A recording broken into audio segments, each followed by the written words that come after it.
左右肺都有结节，反复咳嗽不断，白萝卜这样煮水喝，不用花冤枉钱，后悔没能早点看到。生过病没生过病的都认真看。疫情之后，随着大家对健康的重视，很多人查出来肺部都有小结节，并且咳嗽不断。今天就把这个压箱底的绝活小方子分享给大家。大家好，我是北京中医药大学王姬教授，国家重点研究计划首席专家，临床研究各种结节、息肉、肌瘤、囊肿等体质问题30余年，我见的太多了。不管结节是3毫米、5毫米，还是8毫米的，也不管是刚查出来的，还是查出3年5年的，现在都有办法对付它。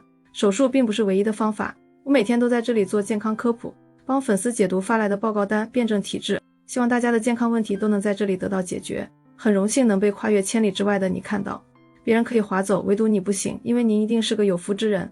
你只要跟我打个招呼，送上一朵小花，从此以后你的身边就多了一位医生朋友。如果哪天你遇到困难了，我也会像对待朋友一样帮助你。今天就把老一辈传下来的绝活分享给你，错过了就很难再刷到了。有的人会默默看视频，但会送我一颗小星星，听说这也是在积攒福气。不管您给不给，我都会把这个代代相传的小方子毫无保留地分享出来。像这种疫情之后结节体质、久咳不停的情况，其实就是《伤寒论》里讲到的寒饮服肺。中医讲寒则温之，意思就是要用温药来调理。我们取白萝卜、生姜、大枣、枸杞、乌梅适量，煮水20分钟，能温肺散寒、化痰生津、止咳，还能提升我们的阳气，特别适用于寒咳以及经常咳嗽不断的结节体质人群。担心记不住的，赶紧收藏起来吧。如果你在为肺结节焦虑，可以多听听我的建议。都学会了吗？